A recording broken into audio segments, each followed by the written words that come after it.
is that? How you holding up? Alright.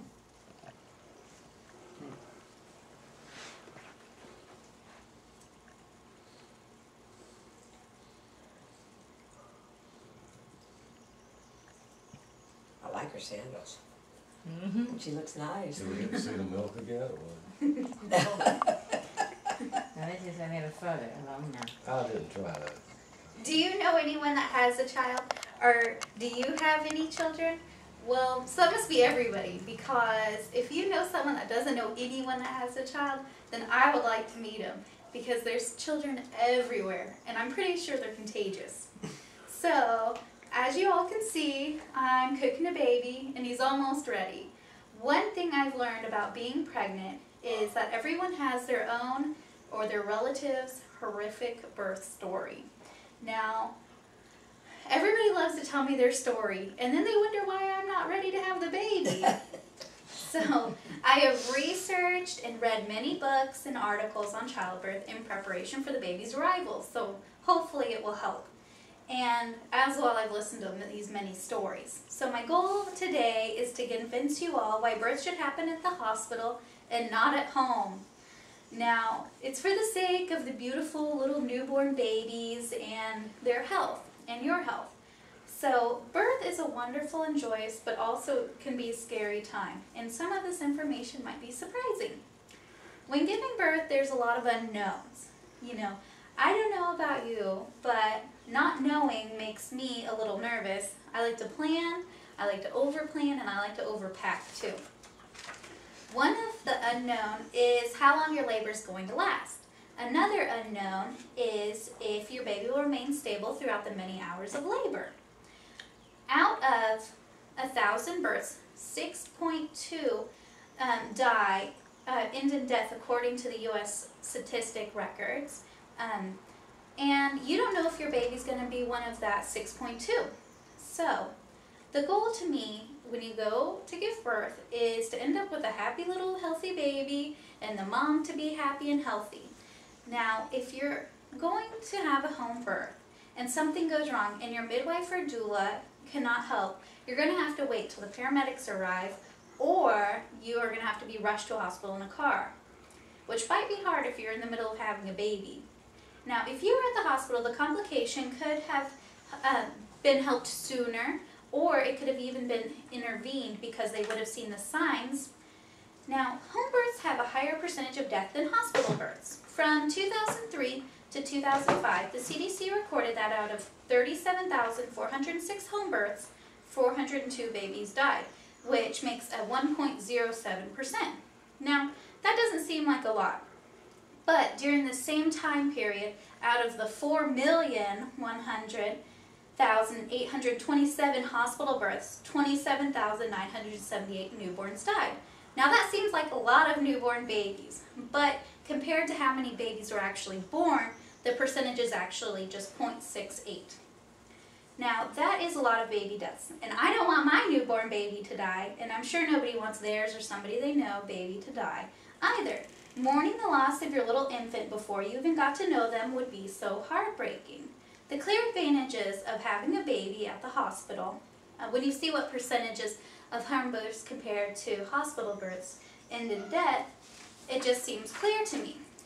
Now, I know not all home births end in death, and I just like the peace of mind in knowing that my little newborn has a higher percentage of being safe. Now, I've been told that labor is the worst pain you're ever going to experience. Yeah. But I bet grieving the loss of your little newborn you grew and loved for 40 weeks is way worse. The pain of labor and delivery can be dramatic and obviously memorable, since so many people have stories. Now, when a person's in pain, they might say things that aren't pleasant, is the best way to put it.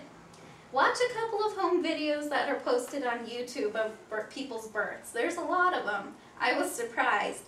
I don't know what the pain's going to be like, but watching those videos kind of scared me. Now, a baby can hear, process, and remember things while they're still growing in your womb as early as 6 months, if not earlier. And that's according to the best-selling book that every mom reads, What to Expect When You're Expecting. So, to me, if they can already hear me in the womb and they remember things and have dreams, I don't want my baby to remember the terrible things I might have said when I was in pain to be in their little subconscious when they're born or going through their birth. Now, the solution that I've come up with so that the baby has this nice untainted subconscious is to get an epidural. An epidural makes you numb from the waist down. It makes labor and delivery less painful and hopefully a little bit more enjoyable than what everybody else tells you about. Now, epidurals can only be given in the hospital. Another reason to have a hospital birth. Now, some people choose to have a natural birth at home. They might be submitting their baby to this intense event, and it's going to be ingrained in their little minds forever. Many parents don't realize this when they're making the decision to do a home birth. Now, I know I don't want my newborn's first memories to be negative or something condescending towards your loved one or their parent. And many babies are born every day, whether it is at the home or at the hospital, and they grow up to be amazing, healthy little people. Now, not every person wants medical intervention like a C-section or pain relief. So if you don't want an epidural, I totally understand. A natural birth is really nice. Now, natural births can happen at the hospital without intervention, and this is why a birth plan is really important so that you can express your wishes to the doctors in the hospital. A doula or midwife, instead of a doctor, can take care of you during your labor and delivery. I think it is comforting to have a doctor and staff of experienced people there just in case a medical intervention is necessary. Trust me, if something went wrong or not according to plan, you would be so grateful that you were at the hospital instead of your house where you could have immediate attention. Another report from the CDC from the year 2006 reports that C-section births are on average of 31.1% of all births. Now, 31.1% is basically 1 out of 3 if you ask me.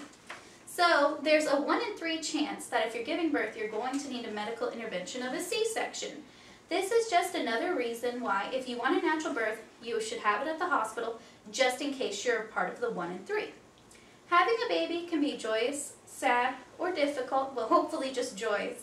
And this is why you should make sure that anyone you know, including yourself, gives birth at a hospital setting, because nothing is worse than the unknown, and if you're at a hospital, at least there's hope and assistance for you and your newborn. For the sake of all the little helpless babies and the generations to come, please have and encourage everyone you know to deliver their precious little babies at the hospital.